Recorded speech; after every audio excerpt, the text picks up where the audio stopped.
Bonjour à tous, je suis Audrey Salmon de l'URSSAF Champagne-Ardenne et je suis ravie d'animer ce webinaire destiné à la fonction publique pour réussir vos déclarations. Aujourd'hui, je suis accompagnée de Virginie Lobjoie, cadre technique à l'URSSAF Champagne-Ardenne. Bonjour Virginie. Bonjour à tous. De Fabrice Kerr, qui est responsable d'unité grand compte à l'URSSAF Alsace. Bonjour Fabrice. Bonjour Audrey, bonjour à tous. Puis de Maude Soudan, déléguée de la relation entreprise à l'assurance maladie. Bonjour Maude. Bonjour à tous et bienvenue parmi nous. Ce webinaire est organisé par les URSSAF Grand Est. Nous sommes ensemble pour 1 heure et Virginie et Fabrice vont vous présenter les fiches pratiques, les services en ligne, les comptes rendus métiers. Ils vont également vous présenter tout ce qui est documentation. Dans une seconde partie, Maude vous présentera vos démarches auprès de l'assurance maladie et plus particulièrement sur les DSN événementiels. Quelques informations pratiques, ce webinaire est enregistré, vos caméras et micros sont donc coupés. Je vous informe que le support vous sera communiqué à la suite. Vous disposez également d'un fil de conversation, n'hésitez pas à poser vos questions, une équipe de l'URSSAF répond en direct et vous pouvez également liker les questions qui vous intéressent le plus. Si vous avez des questions spécifiques concernant votre dossier, merci de les adresser directement sur votre espace en ligne. Tout au long de cette présentation, nous allons également vous déposer différents liens dans le fil de conversation que vous pourrez consulter ultérieurement. Nous allons démarrer. Fabrice, je vous laisse la parole pour nous parler des fiches pratiques. Merci Audrey. Donc effectivement, nous allons commencer par l'aspect des fiches pratiques pour vous rappeler quelques éléments essentiels sur vos déclarations. Donc on va commencer par les codes types de personnel, un petit rappel sur les différents codes types de personnel à utiliser. Un point sur l'adhésion volontaire à l'assurance chômage, les différents types d'adhésion qui existent. Un focus sur les indemnités de fonction des élus locaux et une partie donc sur le référencement des virements que vous faites donc chaque mois auprès de l'URSSAF. Alors, pour commencer, les codes types de personnel, donc on vous a fait un petit tableau de synthèse pour vous rappeler les codes à utiliser. Donc sur la première partie du tableau, sur le côté gauche, vous avez tout ce qui concerne la fonction publique territoriale et hospitalière. Donc en fonction de l'affiliation ou non à la CNRACL, donc, il y a des codes types un petit peu différents qui sont à utiliser. Donc, vous avez pour ceux qui sont affiliés à la CNRACL, le code type de personnel 882 qui est à utiliser. Pour la CSG-CRDS, c'est le code type de personnel 264. Et pour ceux qui ne sont pas affiliés à la CNRACL, donc les codes types de personnel sont le 100, le 430 et le 635 pour ce qui concerne la sécurité sociale. Et la CSG-CRDS, c'est le code type de personnel 260. Ensuite, on a sur la partie de droite la fonction publique d'État avec les codes types de personnel à utiliser pour les fonctionnaires ouvriers. Pour la sécurité sociale, le code type de personnel 850 et la CSG-CRDS, le code type de personnel 262. Pour les non titulaires, le code type de personnel de la sécurité sociale, c'est le 100, le 430 et le 635. Et au niveau de la CSG-CRDS, donc le 260. Vous avez par ailleurs dans le tableau également le code type de personnel à utiliser pour le versement mobilité ou la cotisation de transport, comme on l'appelait précédemment, qui est le code type de personnel 900. Et donc vous avez le code type de personnel pour le FNAL, donc soit le 332 si vous êtes moins de 50 salariés, à 0,10% ou le 236 à 0,50% si vous êtes plus de 50 salariés. Alors, vous retrouverez dans le lien de conversation le tableau un peu plus détaillé qu'on vous affiche là à l'écran si vous voulez le récupérer pour l'utiliser. Ensuite, on passe donc à l'adhésion volontaire à l'assurance chômage. Donc, il existe différents types de situations par rapport à l'assurance chômage. Donc, les employeurs publics, en principe, ne sont pas tenus de s'affilier à l'assurance chômage. Par contre, ils doivent quand même assurer à leurs salariés une garantie contre ce risque chômage. Donc, il y a plusieurs options possibles. Donc, la première, c'est l'auto-assurance. Donc, c'est les employeurs publics qui assurent eux-mêmes la gestion et le financement de l'indemnisation chômage de leurs agents. Ils sont, du coup, il n'y a pas de contribution à verser auprès de l'URSSAF par rapport à ce dispositif. Par contre, si vous souhaitez pas gérer en interne ce dispositif, donc vous avez la possibilité effectivement donc de cotiser auprès de l'URSSAF et de faire une gestion classique, je dirais, de l'assurance chômage. Donc la première, c'est la convention de gestion. Donc, c'est l'employeur qui assure la charge financière du risque, mais confie la gestion à Pôle emploi pour le compte de l'UNEDIC. Donc, c'est eux qui vont gérer l'indemnisation pour les salariés. Ensuite, vous avez également donc, deux types d'adhésion. L'adhésion révocable qui est prévue pour 6 ans pardon, et qui est reconductible, ou irrévocable, donc qui est illimitée dans le temps. Donc, le principe, c'est que l'employeur adhère au régime d'assurance chômage pour ses agents non titulaires ou non statutaires et contribue donc au même titre qu'un employé de droit privé classique. Donc, Alors Fabrice, je me permets simplement de vous couper, excusez-moi, c'est vrai que le fil de conversation est très actif. Nous vous mettons les liens des différentes fiches dans le fil de conversation. Je vous laisse poursuivre, Fabrice. Merci. Donc, au niveau de l'adhésion irrévocable, elle doit faire l'objet d'une demande de la part de l'employeur. Et pour l'adhésion révocable, donc c'est un contrat d'adhésion qui est établi, qui est signé entre l'employeur et l'URSSAF pour le compte de l'UNEDIC. Et donc, vous avez aussi l'adhésion spécifique pour certaines catégories de salariés, donc qui permet aux employeurs d'assurer notamment les apprentis pour le risque de l'assurance chômage. Donc, vous retrouverez également un lien dans la conversation qui récapitule ces différents éléments. Ensuite, on passe au troisième sujet qui est l'indemnité de fonction des élus locaux. Donc, qui est affilié au régime général, donc c'est les titulaires de mandats locaux, c'est-à-dire les élus des communes, des départements, des régions, des collectivités. Donc, quelle est la protection? Donc, au niveau, donc, ça concerne les prestations de sécurité sociale qui varient en fonction que l'élu cotise sur ses indemnités de fonction ou non. Les indemnités assujetties aux cotisations et contributions, c'est les élus des collectivités territoriales, donc des communes, départements, régions, et les délégués des collectivités, les délégués de ces collectivités dans les EPCI, c'est-à-dire les établissements publics de coopération intercommunale. Donc, quelles sont les indemnités qui ne sont pas concernées par le dispositif? C'est les indemnités versées au titre du mandat et les remboursements de frais de représentation.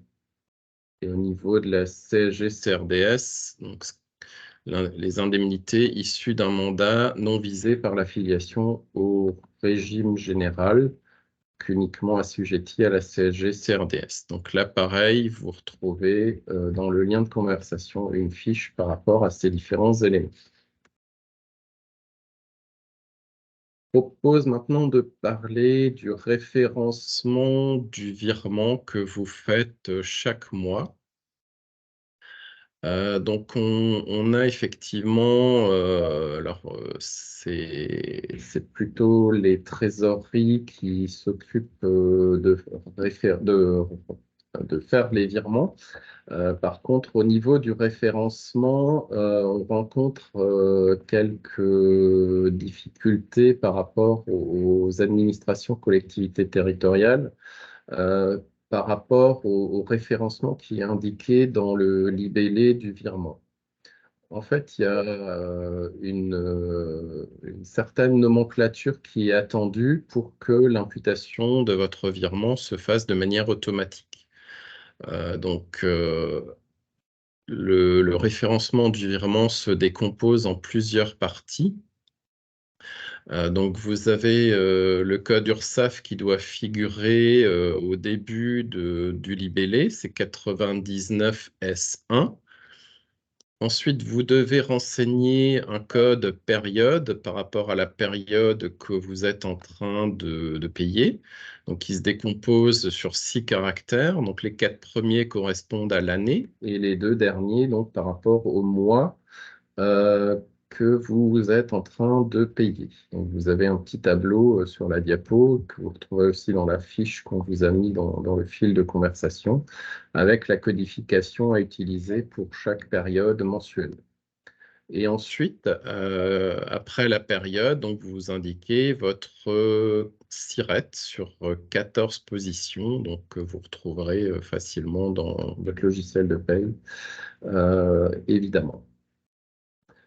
Donc, vous avez,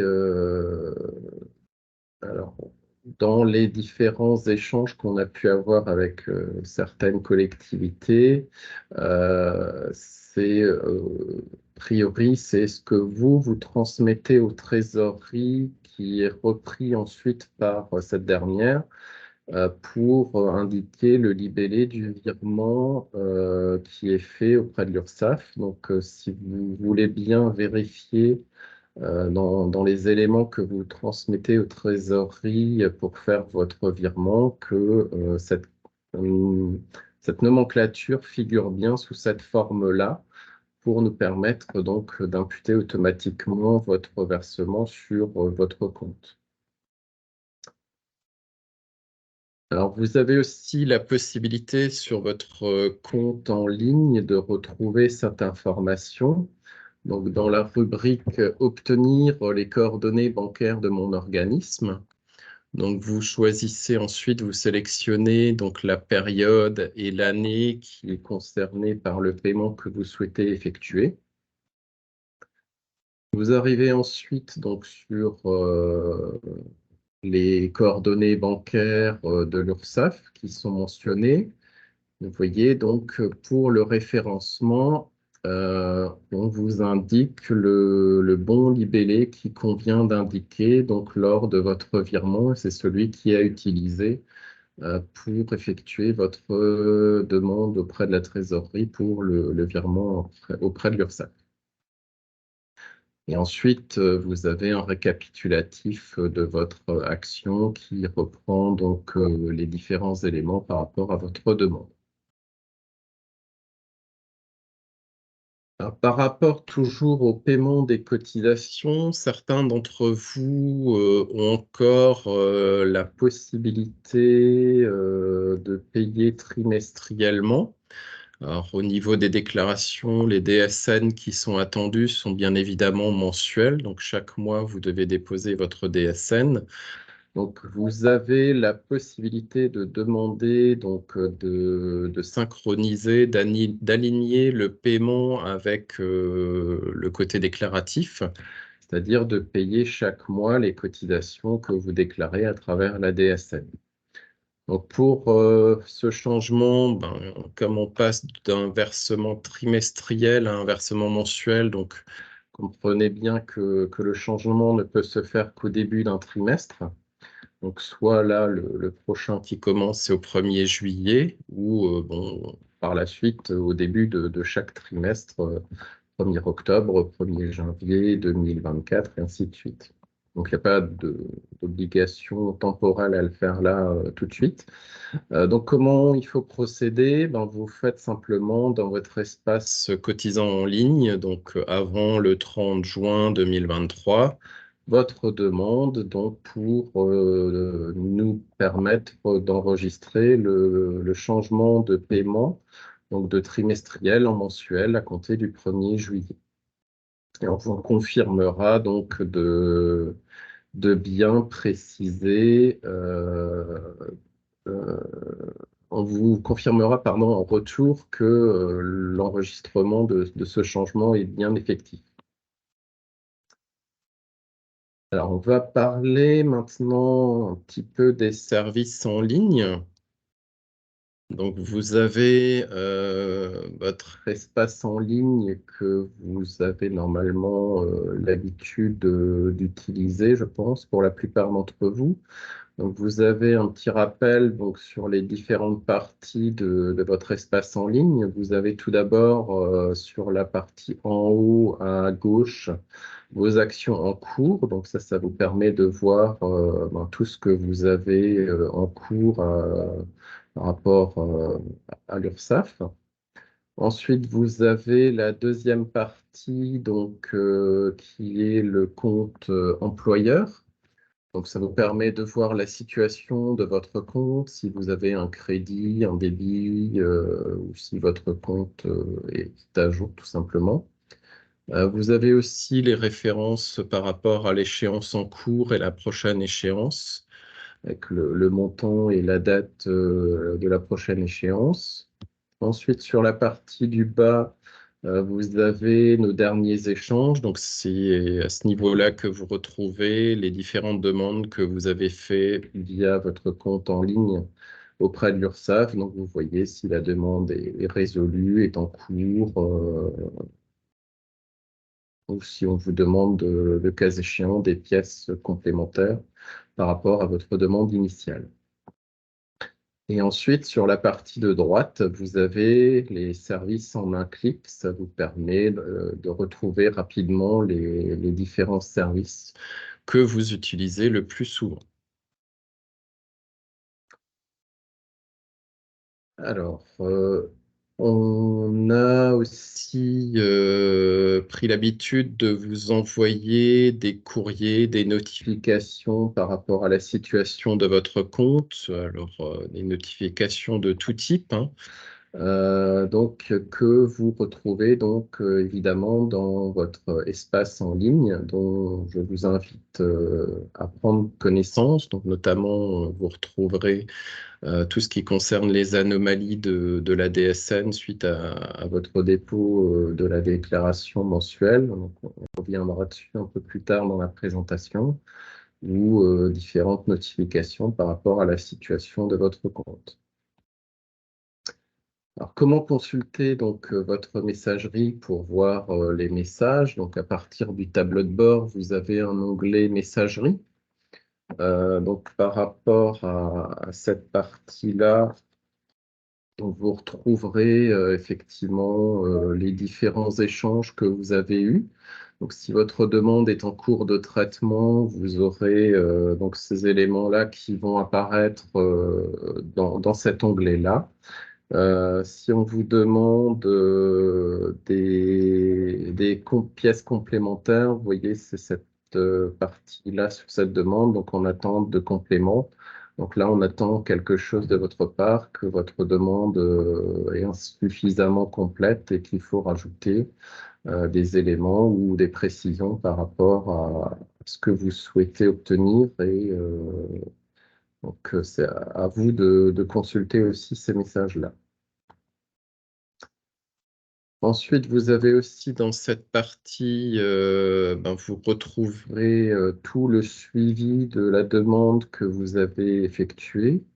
Donc, la date à laquelle vous avez fait la demande, ensuite la réception de votre demande, la prise en charge de votre demande, et ensuite donc la date de traitement qui vous permet donc régulièrement de voir où en est votre message ou votre demande. Alors, vous avez aussi dans la partie historique, vous retrouverez des éléments par rapport à ce que vous avez fait. Donc, vous avez, par exemple, vous allez dans la rubrique là du compte et vous pouvez ici sélectionner, demander une remise de majoration, de pénalité de retard, le cas échéant. Donc, vous avez chaque fois des rubriques bien spécifiques. Donc, si vous voulez, là, le conseil que je peux vous donner, c'est en fait de bien identifier votre demande pour pour que votre demande arrive au bon interlocuteur et que soit traitée donc dans les meilleurs délais pour que la demande soit acheminée directement dans le bon service. Donc, au moment de votre dépôt de la déclaration, vous avez aussi la possibilité, donc toujours dans la rubrique de votre compte, de voir les déclarations et les paiements archivés. Donc, vous voyez ensuite comment ça se présente. Donc là, par exemple, on est sur une déclaration d'octobre 2019 et d'une régularisation sur le mois de septembre 2019. Donc, on précise bien que ce n'est pas à cet endroit-là que vous pouvez modifier ce qui a été déclaré. Par contre, si vous voulez faire des régularisations, c'est bien sûr au travers d'une DSN et des blocs de régularisation lors de la prochaine échéance qu'il convient donc de les déclarer. Ensuite, donc, qu'est-ce que vous voyez sur votre compte en ligne donc après l'échéance? Donc, vous revenez sur la rubrique de votre compte et dans la partie historique des déclarations, et vous voyez donc le reflet en fait de ce que vous avez déclaré via votre DSN, tel que ça a été enregistré donc au niveau de l'URSSAF et avec les différents codes types de personnel et les taux que vous avez utilisés. Si jamais vous avez des interrogations, des questions par rapport à ces éléments-là, n'hésitez pas à nous contacter pour qu'on vous accompagne sur le sujet. J'en ai terminé pour ma partie. Je vais donc laisser la parole à Virginie pour la suite de la présentation. Merci beaucoup, Fabrice. Effectivement, on va poursuivre donc cette présentation avec les comptes rendus métiers. Pour cela, comme vous le savez, les contrôles sur la fiabilisation des données est une des missions qui nous incombe et on vous accompagne afin que vos déclarations soient en conformité également donc au niveau de la législation. Alors, lors de l'enregistrement auparavant d'une DUX, vous pouviez avoir des signalements ou alors recevoir des courriers, comme le précisait Fabrice tout à l'heure, dans votre espace cotisant en ligne, des notifications de notre part pour vous indiquer des incohérences lors de votre déclaration. Par exemple, à titre d'exemple, en fonction de l'effectif, vous étiez susceptible d'être assujetti à certaines cotisations et contributions et un signalement a été émis, donc comme je viens de vous l'indiquer, lorsque vous déposiez votre DUX, soit directement sur le compte ou bien alors par une notification. Aujourd'hui, la DSN,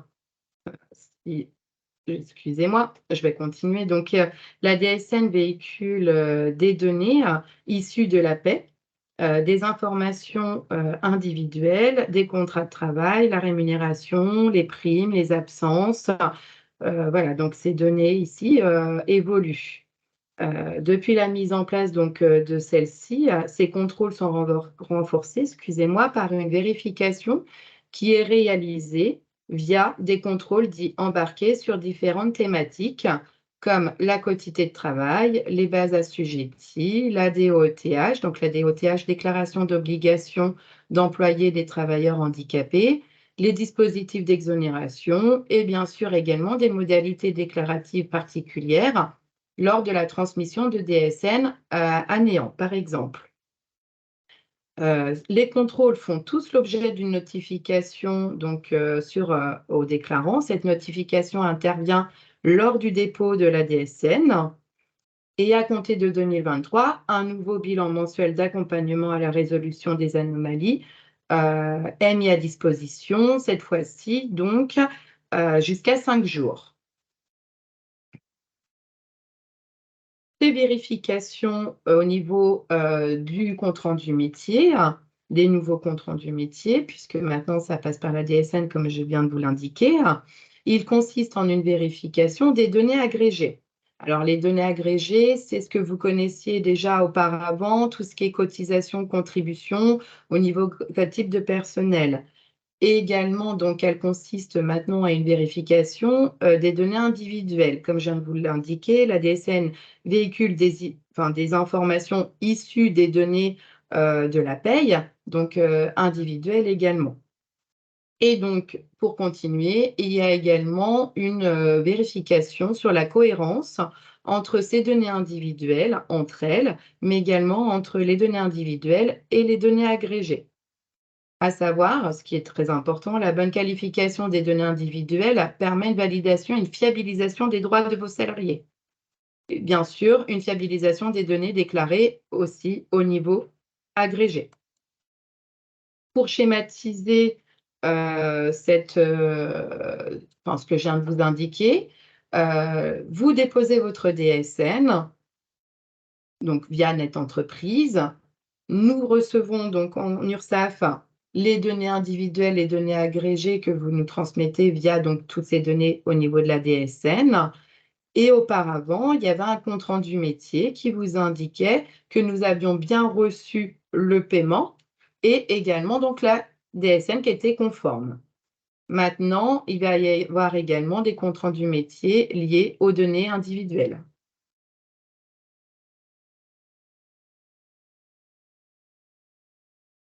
On en vient vraiment au compte rendu métier, hein, les nouveaux comptes rendus métiers. Vous allez voir la différence. Voilà, j'avais bien vous présenter ce qui était fait en 2022 et ce qui est maintenant effectif en 2023 pour avoir une bonne compréhension en fait des comptes rendus métiers.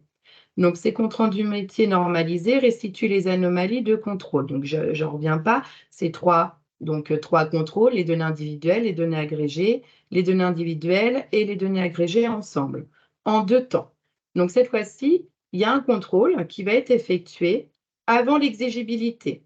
Donc, c'est-à-dire que si vous déposez votre DSN avant la date d'exigibilité, un compte-rendu métier transmis donc au plus tard 4 heures après le dépôt de la DSN pourra vous être adressé.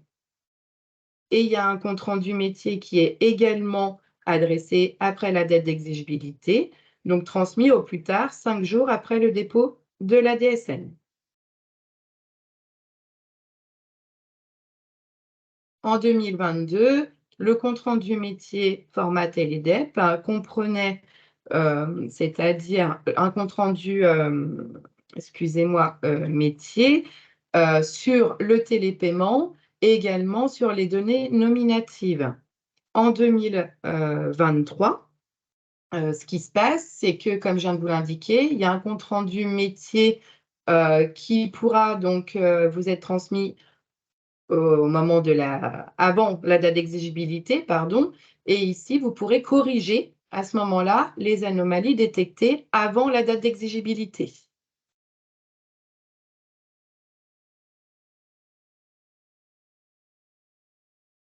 Pour être plus parlant, voilà, après, donc vous avez un compte-rendu métier au format, donc excusez-moi, je me répète du coup, effectivement, donc le compte-rendu métier au format NeoRes, donc qu'est-ce que c'est? NeoRes, c'est la norme d'échange optimisé des retours sociaux qui accompagne donc la correction.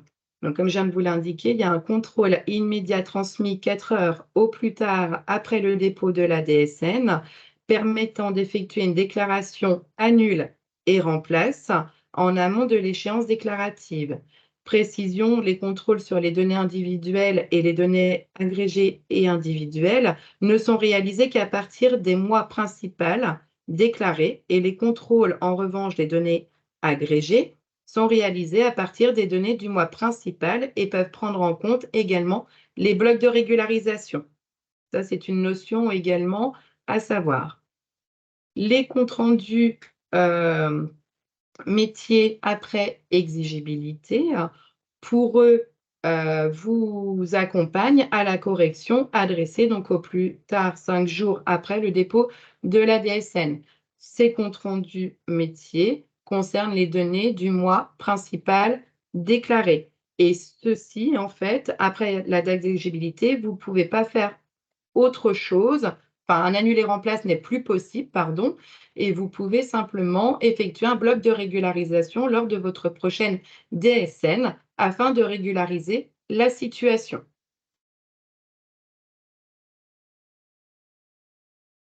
Deux canaux différents sont à disposition pour visualiser ces comptes rendus métiers. D'une part, via le logiciel de paye de l'éditeur ou bien alors sur le tableau de bord Net Entreprise.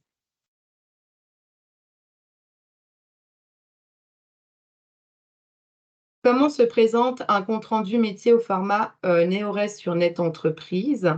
Alors, d'une part, il y a une partie donc flux DSN de rattachement que vous voyez ici, qui permet d'identifier la DSN à laquelle le compte rendu métier est rattaché, ainsi que d'autres éléments comme par exemple le logiciel de paye ou le numéro de version de norme utilisé par le déclarant. Vous voyez toutes les données sur cette partie-là. Dans ce compte rendu métier, il y a également donc un retour organisme sur une DSN mensuelle, donc au niveau du contexte, qui permet de détailler les conditions de production et d'émission du retour d'organisme, qui précise également si ce compte rendu métier avec le code numéro 119 qui permet de voir si c'est un compte rendu métier qui correspond avant la date d'exigibilité et à ce moment-là, qui permet de faire un annulé-remplace. Ou bien alors, si c'est un code 120, c'est le compte rendu métier qui correspond après la date d'exigibilité et dans ces conditions, vous pouvez faire un bloc de régularisation pour corriger les anomalies si par exemple, et vous en avez, hein, puisque bien sûr, toutes les DSN ne comportent pas d'anomalies, bien heureusement. Ce compte rendu métier vous indique également la période de la DSN déposée à l'origine du compte rendu métier. Et ce qui est important, c'est en absence d'anomalie, il vous précise que le statut est OK, c'est-à-dire que la DSN est bien conforme et bien arrivée donc auprès de l'URSSAF. Et si par contre, il y a des présences d'anomalies, le statut est KO. C'est ici que vous voyez s'il y a des présences également d'anomalies.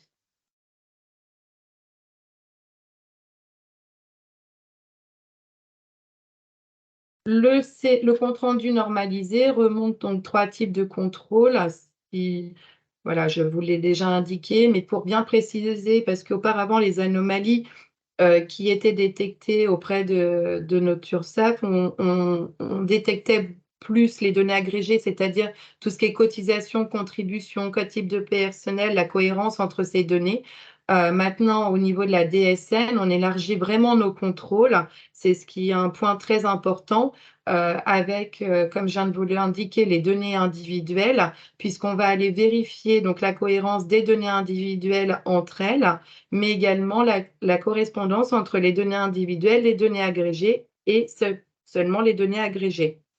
Donc ça, c'est vraiment un point à bien retenir, puisque parfois, si on vous adresse une anomalie sur les données individuelles, effectivement, c'est transparent. Ça peut avoir de la transparence au niveau des cotisations et des contributions, mais c'est un point très essentiel puisque ça touche aux données personnelles du salarié et des droits des salariés. au niveau des comptes rendus métiers, comment que ça se présente? Là, je vais vous indiquer à titre d'exemple, on voit directement le libellé de l'anomalie si, par exemple, vous avez une anomalie. Donc, l'anomalie détectée, ici, c'est l'incohérence entre les données agrégées et individuelles. Vous voyez tout de suite le libellé de l'anomalie qui vous indique la pertinence qu'il va falloir corriger au niveau de la DSN. Dans la même partie, vous avez également une aide à l'utilisateur qui vous renvoie vers des ressources documentaires, par exemple ursaf.fr, permettant d'approfondir le sujet de l'anomalie avec le guide déclaratif. La partie conséquences en l'absence de mise à jour de paye est signalée, ce qui permet d'inciter donc bien sûr à la correction, mais bien sûr de sensibiliser, parce que de connaître en fait les conséquences si vous ne corrigez pas cette anomalie via la DSN. Donc tous ces points sont indiqués également dans le compte-rendu métier. La partie action attendue, c'est-à-dire que vous avez le descriptif qui vous indique toutes les étapes liées à la correction de l'anomalie que le compte-rendu métier a détectées, avec bien cibler les rubriques dans lesquelles vous allez soit avoir une vigilance, puisqu'il peut détecter une anomalie, mais celle-ci, si pour vous, elle est pertinente ou non, bien sûr, donc soit de la corriger avec les blocs de rubriques qui sont bien indiqués dans les étapes de correction, ou bien alors, si vous voyez aucune incohérence, continuez donc de nous le signaler afin qu'on puisse également vérifier ces données.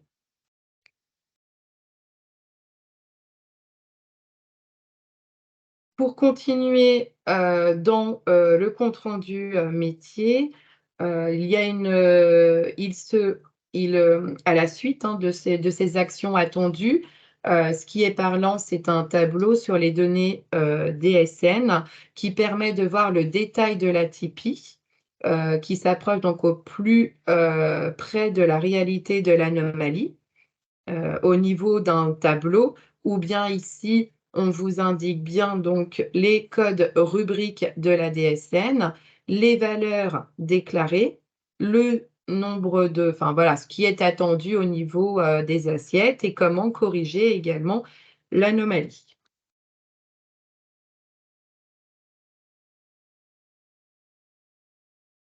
Prenons exemple par exemple, ce qui nous remonte souvent également, c'est un écart entre le taux accident du travail déclaré et celui transmis par la CARSAT. Donc, au niveau du compte-rendu métier, il est signalé une incohérence entre le taux déclaré, accident du travail déclaré et les données qui sont transmises auprès de nos services de la CARSAT. Il est indiqué le code du traitement, donc l'anomalie TOAT. Vous avez un référentiel disponible sur Net Entreprise pour vous indiquer en fonction de chaque code de traitement à quoi il correspond au niveau du libellé, même si le libellé est bien indiqué sur le compte-rendu métier. Les étapes de correction de cette anomalie est de vérifier donc tout d'abord votre taux accident du travail depuis le service compte ATMP accessible depuis Net Entreprise. Si celui-ci est incohérent, on vous demande de modifier le paramétrage de votre logiciel de paye afin de ne pas reproduire cette anomalie. Une fois que celle-ci sera corrigée, l'anomalie, donc forcément, ne sera plus stipulée.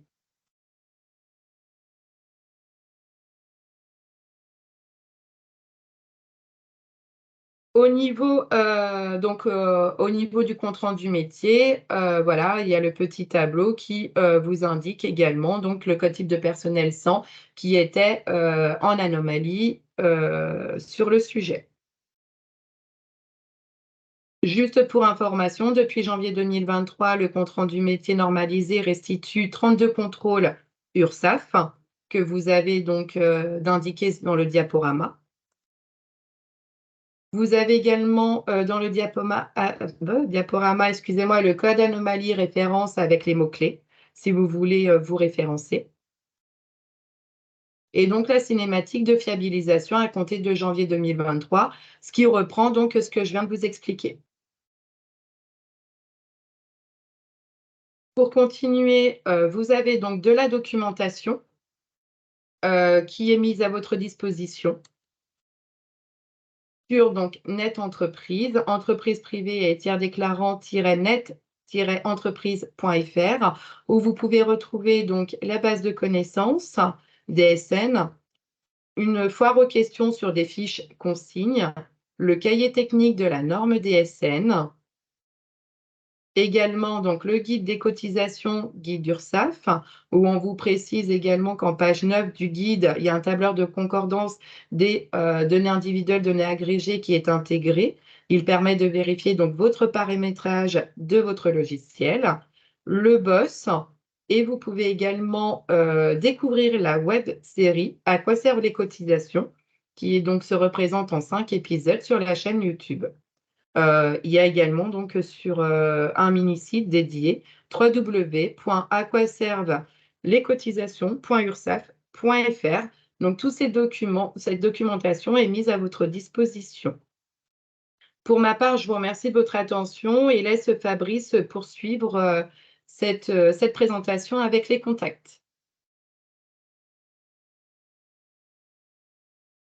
Merci Virginie. Donc, un dernier focus pour vous présenter comment donc nous contacter. Alors, effectivement, hein, ce qu'on vous a déjà dit au travers de la présentation, c'est d'utiliser votre compte en ligne pour faire vos demandes, pour que ces demandes arrivent directement au bon destinataire pour traiter la typologie de votre demande. Donc pour l'URSSAF d'Alsace, vous retrouvez ici les coordonnées pour nous écrire par voie postale le cas échéant, ou sinon donc par mail.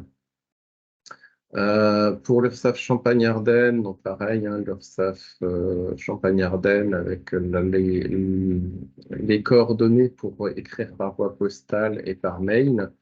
Et pour l'URSSAF de Lorraine, donc les deux parties également. Donc là, vous avez pour la Lorraine une adresse spécifique si vous avez des questions sur la DSN. Donc comment, si vous souhaitez prendre un rendez-vous pour vous accompagner par rapport aux différents points qu'on a évoqués ou sur d'autres sujets que vous rencontrez, donc vous avez la possibilité de prendre un rendez-vous directement sur votre espace en ligne ou via contact.ursaf.fr. Et pour nous appeler, donc le numéro de téléphone, le 39 57 de 9h à 17h, donc du lundi au vendredi. Voilà, donc je vais laisser la parole à Maud pour la caisse primaire. Merci Fabrice. Merci à vous deux pour toutes ces explications. Alors effectivement, nous allons passer à la partie assurance maladie. Alors, nous n'avons pas d'équipe dédiée pour répondre à la partie questions dans le fil de conversation. Nous reprendrons quelques questions à la fin de la présentation de Maud et nous répondrons aux questions ultérieurement. Maud, je vous laisse la parole. Merci Audrey. Alors, je partage mon écran. Donc, bonjour à tous. De nouveau, Maud Soudan, donc déléguée à la relation entreprise. Et aujourd'hui, je suis là pour vous présenter l'ADSN événementiel. Alors, normalement, l'écran est partagé. Je vais pouvoir passer les diapos. Alors, l'ADSN événementiel, c'est dans toutes les situations où votre salarié en collectivité est en arrêt de travail. Donc là, vous avez vu la partie URSSAF que vous avez du coup tous assimilé pendant cette présentation qui a été plus que complète. Vous avez toutes vos démarches. Donc, il y a bien sûr des informations qui sont indispensables dans vos démarches à l'assurance maladie qui seront reprises dans les DSN événementiels. Je vous ai remis un petit peu les 3 réflexes paye de la DSN mensuelle qui sont indispensables pour que vos DSN événementiels, vos signalements arrêt de travail, ce qui remplace en fait l'attestation de salaire que vous connaissez tous depuis des années, qui vous et que vous faites sur Net Entreprise et qui seront reprises pour faire justement ces petits signalements-là. On propose la DSN événementielle. Pour quelles raisons? Pour des raisons de simplicité, bien entendu. Donc, il vous reste à l'apprivoiser. Pour certains, vous êtes installé en DSN mensuel depuis peu de temps. Vous avez, pour ainsi dire, tous la possibilité maintenant, avec l'historique que vous avez créé par le biais de vos DSN mensuels, la possibilité d'effectuer vos DSN événementiels. Encore faut-il vérifier avec votre éditeur de logiciel que vous avez bien l'option DSN événementiel.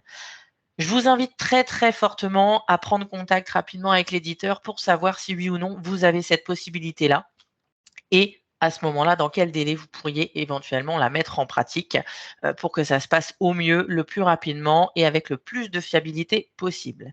Je mets un point de vigilance qui est pas des moindres, sachant que vous gérez différents types de salariés. Fabrice vous a rappelé les différents régimes et les différents codes régimes que vous avez enregistrés.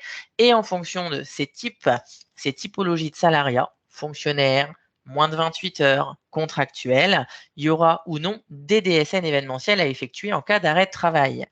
Les DSN événementiels sont à effectuer pour les salariés qui sont rattachés au régime général, c'est-à-dire c'est l'assurance maladie qui payera leurs indemnités journalières, subrogées ou non subrogées. On ne fait pas de distinction, c'est simplement qu'on a des indemnités journalières à vous verser. Il faudra bien qu'on ait une attestation de salaire pour recouper les salaires. Donc, la DSN événementielle, c'est beaucoup moins d'erreurs. Effectivement, on a des dossiers qui sont 2 fois, 3 fois plus fiables que par Net Entreprise et on ne parle plus du papier, n'est-ce pas? Et donc là, l'arrêt de travail est bien sûr payé beaucoup plus rapidement qu'auparavant lorsque l'attestation de salaire nous parvient grâce à une DSN événementielle. Pour quelle raison? Eh bien, simplement parce que la DSN événementielle reconstitue une attestation de salaire par le biais des DSN mensuels qui sont plus que fiabilisés par tous les contrôles qui sont faits chaque mois sur vos DSN mensuels. Donc, tous les comptes rendus que vous réceptionnez qui contiennent des anomalies bloquantes ou non bloquantes sont à modifier un maximum au fil de l'eau afin que vos DSN mensuelles suivantes et les DSN événementiels suivent le cours normal des choses et ne soient pas bloqués entre vous et nous. Ça, voilà, c'est un petit entonnoir. La DSN événementielle, ça vous permet également de nous le dire une seule fois. Votre salarié régime général est en arrêt maladie, en arrêt accident de travail, en arrêt pour maladie professionnelle, en maternité, en paternité. Vous faites la saisie dans votre logiciel DSN. Vous créez le signalement arrêt de travail pour ces différents types d'arrêt de travail. Ou alors, autre choix, pour un signalement, votre salarié reprend le travail avant la fin de l'arrêt prescrit par le médecin. Vous pouvez également faire ce signalement, cette DSN événementielle. Dans quel délai? Alors, on sait que les collectivités, c'est plus ou moins simple en fonction de l'organisation de vos entreprises et de vos collectivités. Donc, j'ai envie de vous dire, le plus beau serait dans les 5 jours qui suivent l'événement, l'arrêt de travail. Et puis, sinon, le plus tôt possible, dès la connaissance de cet arrêt de travail de votre salarié rattaché au régime général. On fait un événement en DSN lorsque on réceptionne un arrêt de travail initial. Pour toutes les prolongations qui s'en suivent, l'assurance maladie paiera automatiquement sur l'événement qui a été créé lors de l'arrêt initial. Et ensuite, on attendra simplement la prolongation d'arrêt de travail de votre salarié pour renouveler automatiquement le paiement des indemnités journalières au fil de l'eau. Vous ne referez une DSN événementielle si et seulement si il y a une information à modifier sur la DSN initiale. Je pense essentiellement aux dates de subrogation, par exemple, qui doivent être quelquefois prolongées puisqu'elles n'avaient pas été prévues sur un arrêt aussi long. Les informations qu'il y a à saisir dans la DSN événementielle. Donc très clairement sur votre DSN événementiel, votre logiciel DSN, on a matérialisé un petit peu ici, voire beaucoup, puisqu'il y a tellement de logiciels différents qu'il est difficile de représenter chaque logiciel. Donc pour schématiser, dans votre logiciel DSN, pour créer votre DSN événementiel, vous allez aller cliquer sur votre salarié et sélectionner la rubrique arrêt de travail. Dans cette rubrique arrêt de travail-là, qu'allez-vous saisir? Le risque qui est lié à l'arrêt de travail de votre salarié. Le risque ici, maladie. Ça peut être accident de travail, ça peut être maternité ou paternité. Ensuite, qu'est-ce qu'on saisit? Bien entendu, la date de dernier jour de travail que votre salarié a été effectivement effectué. Normalement et depuis le système DSN, le dernier jour de travail, c'est la veille de l'arrêt de travail qui est porté à votre connaissance. On saisit impérativement la date de fin prévisionnelle. On prend ce bon réflexe-là, ce qui n'imputera pas un arrêt des IJ. C'est vraiment une date de fin prévisionnelle, mais ce qui va nous aider en congé paternité à bien avoir le début et la fin du fractionnement qui est choisi par le salarié en congé paternité. Donc, on saisit bien le dernier jour de travail et la date de fin prévisionnelle de l'arrêt. La date de reprise est à saisir si et seulement si votre arrêt, si votre salarié reprend son travail par anticipation. Et ensuite, on coche subrogation ou non et la date de début de subrogation, en général la date de début de l'arrêt de votre salarié et la date de fin. On vous invite bien sûr en subrogation à nous indiquer la date de fin de subrogation la plus large possible, alors qui est vue, négociée ou alors simplement indiquée pour information aux salariés la plus large possible, qui sera définie pour éviter de refaire systématiquement des événements dans votre DSN à chaque prolongation d'arrêt. Vous savez que pour la majorité des salariés, les prolongations vont durer une semaine. Systématiquement, si vos dates de subrogation sont à prolonger, vous les limitez automatiquement à la date de fin d'arrêt prescrit, eh bien à chaque prolongation, il vous faudra refaire un événement arrêt de travail avec toutes les informations de saisie. Allez au plus loin de vos possibilités pour cette fameuse date de fin de subrogation. Si on n'a plus d'arrêt, on ne paye plus. Si on a des prolongations, on continuera à payer en subrogation si vous avez mis au plus large. Malheureusement, souvent, il y a des loupés et on paye entre deux à l'assuré, puisque nous, c'est un automatisme de 14 jours en 14 jours. Et le RIB, l'avantage de la DSN, c'est que votre RIB, il est paramétré dans votre logiciel. C'est une petite liste déroulante. Vous sélectionnez et vous faites valider. Votre attestation de salaire est faite. Vous n'avez saisi qu'une petite mini dizaine d'informations, alors que sur Net Entreprise, vous aviez le calcul des salaires rétablis et bien d'autres informations à refaire, recalculer et ressaisir. Voilà pourquoi la DSN événementielle est un plus. Pour quelles raisons valoriser et favoriser la DSN événementielle? Par exemple, en cas d'accident de travail. Jusqu'à présent, on vous demandait 2 attestations de salaire. Une en rapport avec l'accident de travail ou la maladie professionnelle et une deuxième en rapport avec le risque maladie pour pouvoir vous verser éventuellement l'IJ, l'indemnité journalière provisionnelle qui est versée aux salariés dans l'attente de la reconnaissance accident de travail ou maladie professionnelle. Via la DSN, c'est terminé. Vous saisissez votre signalement en rapport avec un accident de travail, une maladie professionnelle et le système DSN va nous générer à nous, assurance maladie, les 2 attestations de salaire en faisant lui-même le tri entre les 2 salaires qu'il faudra prendre en conséquence. Donc, c'est quand même 2 fois moins de travail pour vous. Il y a également... Excusez-moi, je me permets simplement de vous couper parce qu'il y a des mains levées. Je vous remercie d'utiliser le fil de conversation pour poser vos questions. Merci. Je vous laisse poursuivre, Maude. Merci, Audrey. Autre avantage pour la DSN événementielle va concerner le congé paternité. Beaucoup d'entre vous ont pu suivre les modifications qui ont eu lieu depuis 2 ans maintenant sur le congé paternité. Donc, c'est à l'employeur de nous transmettre en parallèle de l'attestation de salaire et de l'extrait d'acte de naissance également les dates de fractionnement du congé paternité choisi par le salarié.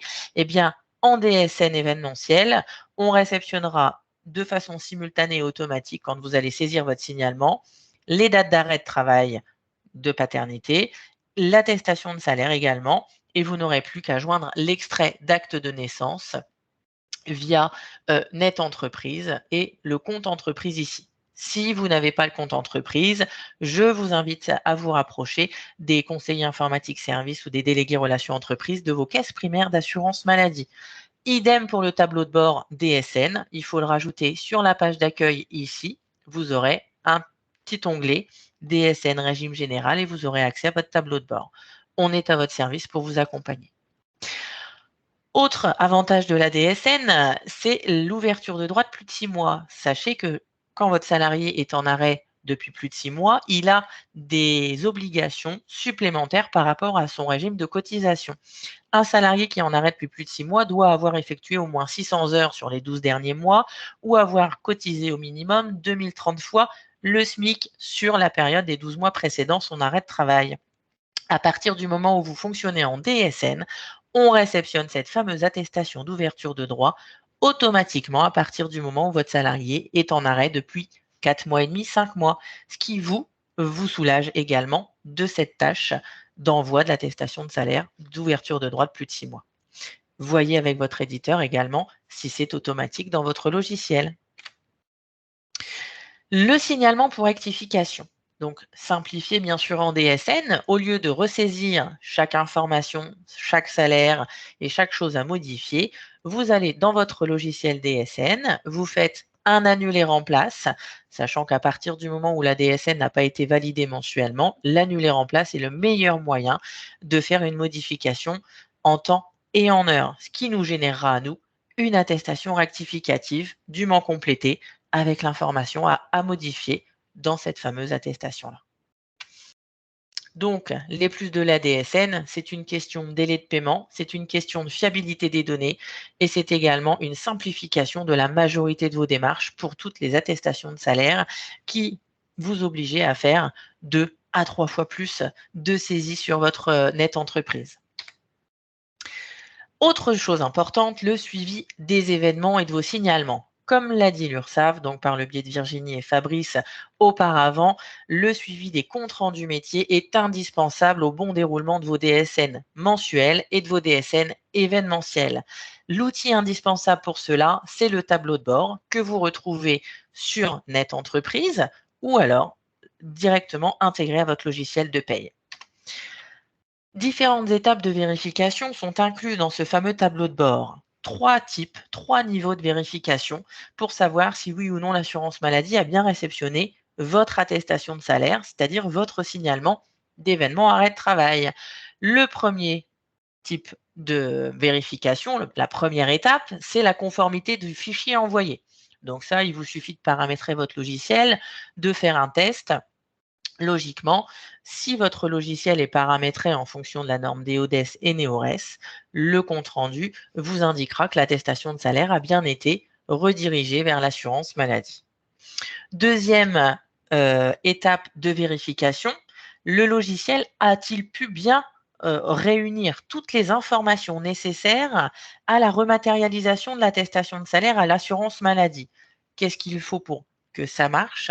Il faut que toute la fiche du salarié soit bien à jour, que s'il y a eu des modifications sur le contrat de travail, elles aient bien été paramétrées en continuité afin qu'il n'y ait pas de césure dans les informations, c'est-à-dire qu'informatiquement, le système DSN arrive bien à raccrocher tous les wagons et toutes les petites perles du collier de la vie de votre salarié pour arriver à avoir toutes les informations qui permettront de rematérialiser une attestation de salaire. Troisième étape, pour l'indemnisation définitive de l'arrêt de travail, bien sûr, il faudra que les informations qui apparaissent sur l'attestation de salaire soient conformes à ce que nous, on a par rapport à l'arrêt de travail de votre salarié. Ça, c'est le technicien de l'assurance maladie qui vous le notifiera par un compte-rendu positif ou négatif. Donc, systématiquement, étape 1, conformité informatique. OK, on clique sur la loupe. Étape 2, l'attestation de salaire a-t-elle été bien reconstituée à l'assurance maladie? OK, mais on clique quand même sur la loupe.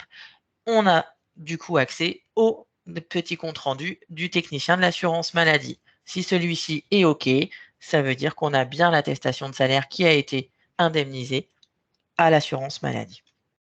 Donc, le tableau de bord est bien sûr à instaurer sur votre net entreprise. Donc, une fois qu'on a accès au tableau de bord, on peut revoir les différentes étapes que je viens de vous citer à chaque fois sur la page de garde. Donc, pour les personnes qui parmi vous déposez systématiquement vos DSN mensuels ou vos DSN événements de travail sur Net Entreprise, vous arrivez sur cette page ici et vous déposez votre fichier DSN dans l'onglet ici, à cet endroit-là. Vous avez accès au compte-rendu conforme, non conforme, ici, qui sont indiqués et que vous pourrez aller consulter pour modification. Vous avez accès ici à toutes les coordonnées, les contacts des différentes institutions qui utilisent la DSN. Et puis là, dans la partie supérieure, les informations concernant tous vos dépôts effectués. La date de dépôt, les types de dépôt, est-ce que c'est du mensuel, est-ce que ça concernait un arrêt de travail? Vous pouvez filtrer également par salarié. Ça facilite la recherche des comptes rendus. Faites bien attention, ces comptes rendus sont consultables par la personne qui dépose les DSN. Seul l'administrateur a une vue plus globale, mais souvent, ce n'est pas lui qui vérifie les DSN et qui va aller modifier les anomalies pour un meilleur suivi des DSN. Quand on clique sur les DSN, pour voir ceux envoyés à l'assurance maladie, on va aller sélectionner les signalements d'événements. Et puis, comme je vous le disais, on ira voir sur la loupe. On va systématiquement voir les valides et les non valides, puisque un compte-rendu valide à l'étape 1 ne veut pas dire qu'on a réglé l'arrêt de travail. Ensuite, on arrive ici. Donc, l'attestation de salaire a bien pu être rematérialisée. Par contre, on ne sait pas si, encore une fois, ça a été réglé. On va aller cliquer sur notre petite loupe. On voit que le bilan d'identification du salarié ici est KO. Pour quelle raison? Certainement parce que le nom et prénom du salarié que vous avez chez vous n'est pas le même que les noms et prénoms du salarié à l'assurance maladie. Il va falloir vérifier les données ici et certainement, soit que nous, on modifie puisqu'il y a eu peut-être un mariage entre la date d'enregistrement de la mensuelle et l'arrêt de travail, ou alors simplement, il y a une mise à jour qui n'a pas été faite, soit en entreprise, soit à l'assurance maladie. Une fois qu'on aura recadré les données, on pourra éventuellement refaire un signalement au DSN et on réceptionnera bien l'attestation de salaire via votre DSN événementiel. C'est pour ça que c'est impératif de suivre tous les comptes rendus. Si jamais le compte rendu, donc tout est OK pour les comptes rendus auparavant, les blocs 30 et autres ont été validés, on a bien sûr là accès au bilan de traitement. On va cliquer sur les bilans de traitement. Est-ce que c'est OK? Est-ce que c'est KO? Donc là, on a bien réceptionné. Par contre, on voit que la DSN événementielle ici, on voit que la DSN ici n'a pas pu reconstituer un certain historique. On va aller vérifier en tant qu'employeur si, par exemple, notre salarié n'a pas modifié son contrat de travail pendant les mois qui précèdent et le paramétrage informatique n'a pas permis éventuellement la reconstitution de tous les salaires pendant la période de référence de l'arrêt. Il faudra vous rapprocher de votre éditeur de logiciel pour vérifier si les manips ont bien été effectuées. Si ce bilan-là est OK, on a bien réceptionné une attestation de salaire. Voilà. Donc, lorsque vous effectuez un signalement arrêt de travail en DSN, vous vérifiez toutes les infos sur votre tableau de bord et si tout est OK, pourquoi n'ai-je pas été payé? Vérifiez une dernière fois sur votre bordereau de paiement des IJ. Si vous ne les avez pas touchés, vous pourrez appeler 3679 pour porter votre questionnement à l'assurance maladie directement. Autre source d'information indispensable, vous pouvez aller sur le site amélie.fr pour les entreprises. Vous allez aller dans la rubrique Contact ici, puisque moi je représente aujourd'hui la caisse primaire d'assurance maladie de la Marne dans tous mes tirs, mais bien sûr que pour vos rattachements de chaque salarié, vous devez vous adresser à la caisse primaire d'assurance maladie de rattachement de vos salariés. S'il s'agit par exemple d'un problème de DSN, une question lambda, vous allez aller cliquer ici et vous allez, hop, par ici, traiter, hop, votre anomalie DSN pour votre salarié. Vous tapez un code postal vous concernant, vous avez bien sûr le lien 3679 et vous allez avoir l'adresse mail qui se réfère directement à l'assistance DSN de votre caisse primaire d'assurance maladie de rattachement. Faites ainsi pour toutes les caisses primaires d'assurance maladie, ce qui vous permettra d'avoir la réponse à votre question le plus rapidement possible. Ici, vous avez la possibilité de déposer toutes les pièces justificatives qui permettraient le paiement d'indemnités journalières. C'est le compte entreprise qui est à ajouter sur NetE. Donc, c'est un téléservice qui est proposé depuis fin 2022 et qui permet de remplacer la boîte mail DSN PJ que vous connaissiez jusqu'à présent et qui complète du coup vos signalements d'événements en DSN. Par exemple, un extrait d'acte de naissance pour le congé paternité. Vous êtes maintenant dans l'obligation de passer par ce téléservice-là puisque la dernière adresse mail DSN-PJ sera fermée à partir de demain, le 31 mai. Soyez bien vigilants. Et pareil, si vous avez besoin d'assistance pour ajouter ce téléservice à votre compte net entreprise, contactez le CISDRE de votre caisse primaire d'assurance maladie par le biais du site amélie.fr. Je vous remets quelques petits liens pour avoir toutes les informations nécessaires sur Net Entreprise ou la base de connaissances.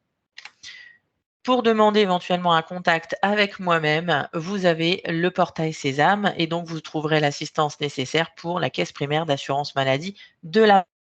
Sur le portail Sésame, vous avez différents types de demandes que vous pouvez effectuer le plus facilement possible et on répondra le plus rapidement possible. Je vous remercie tous pour votre attention. Je laisse la parole à Audrey et je vous dis à bientôt. Merci Maude pour cette présentation. Alors, Maude, nous avons eu quelques questions pendant votre présentation. Nous allons quand même prendre quelques minutes pour y répondre si vous le voulez bien. La première question concernait en réalité la DSN événementielle. La personne demandait si on pouvait éditer le CERFA attestation salaire. Alors, tout dépend des éditeurs de logiciels que vous utilisez. Il y a certains logiciels DSN qui sont très complets, qui vous proposeront les accusés de réception, les accusés de dépôt, le CERFA attestation de salaire. Malheureusement, tous ne le font pas. Donc, pareil, si vous n'êtes pas encore passé en DSN événementiel, que vous n'avez pas l'option, questionnez bien votre éditeur pour savoir toutes les possibilités qu'il a d'ajouter des facilitateurs dans votre logiciel. Merci Maud. Alors, nous avons une autre question, toujours sur l'événementiel. Lorsqu'elle est en anomalie, donc la personne dit: il me semble que cela arrive car le dernier salaire n'est pas connu à la date d'arrêt. Je refais donc des déclarations manuellement. Est-ce normal? Alors non, logiquement, la DSN événementielle, si elle est faite avant la DSN mensuelle, parce qu'il y a cette histoire de temporalité entre la clôture de la paye en entreprise, l'arrêt de travail du salarié et la date d'exigibilité de la DSN mensuelle. Logiquement, lorsque vous faites une DSN événementielle avant la date d'exigibilité de la DSN mensuelle et que ça, du coup, entrave la validation du dernier salaire indispensable à la rematérialisation, cette fameuse DSN événementielle est mise en attente jusqu'à temps qu'on réceptionne la DSN mensuelle. Donc, dans la logique, elle devrait se rematérialiser à partir du moment où la validation de la DSN mensuelle est effective. Pareil, revoir, est-ce que du coup, c'est une problématique d'éditeur de logiciel, puisque celle-ci est coincée dans votre logiciel de paye tant qu'elle n'est pas envoyée en DSN mensuel. Merci Maud. Alors, nous avons également une question qui est revenue plusieurs fois concernant des changements de RIB. Une personne qui change de trésorerie et qui du coup ne reçoit plus les indemnités journalières. Comment communiquer le nouveau RIB? Merci beaucoup pour cette interrogation. Alors, les changements de RIB pour les collectivités, c'est un dilemme en ce moment.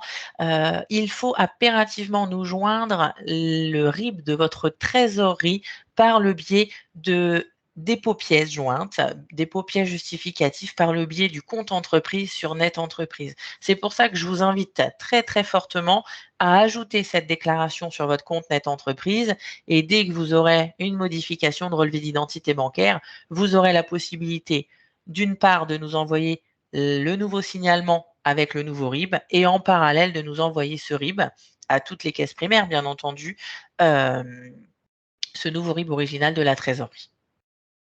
Merci Maud. Alors, nous avons une autre question toujours sur la subrogation. Est-ce qu'elle doit commencer après le jour de carence ou est-ce qu'on peut mettre une année complète? Alors, ça, c'est vos pratiques à vous en entreprise. C'est-à-dire que nous, on subroge la partie indemnité journalière, c'est-à-dire qu'en fonction de la nature de l'arrêt, on va faire le calcul de l'IJ, on subroge, on règle la totalité de nos indemnités journalières correspondant au salaire que vous nous avez transmis en subrogation si vous nous le dites. du premier jour de l'arrêt jusqu'à 1 an si vous le souhaitez. Si votre salarié est en arrêt qu'une semaine, on ne paiera en subrogation qu'une semaine puisqu'on n'a pas de prolongation d'arrêt de travail, même si sur votre DSN événementiel, vous avez bien indiqué les 12 mois qui suivent. Par facilité et praticité, n'hésitez pas à mettre les dates les plus larges possibles de subrogation afin que vous n'ayez pas une erreur de paiement à l'assuré alors que vous aviez fait le maintien du salaire complet, par exemple.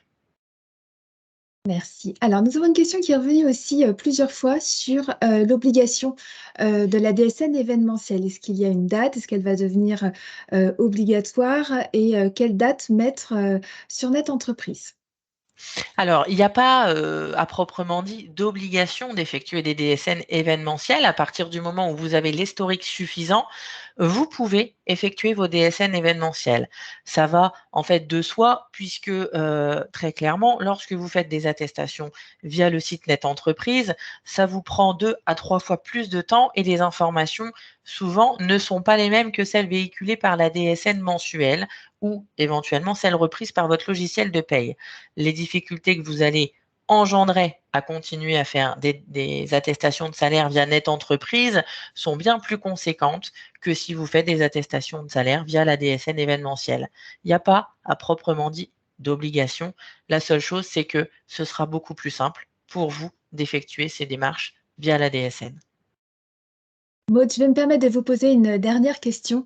S'il y a un agent qui est en arrêt pour 10 jours et qu'il est de nouveau en arrêt 1 mois plus tard, est-ce qu'il faut mettre une date de subrogation de 4 mois? Faut-il refaire une DSN événementielle? J'ai également un peu une question similaire sur un arrêt finalement de moins de 3 jours. Est-ce qu'il y a cette obligation de DSN de signalement?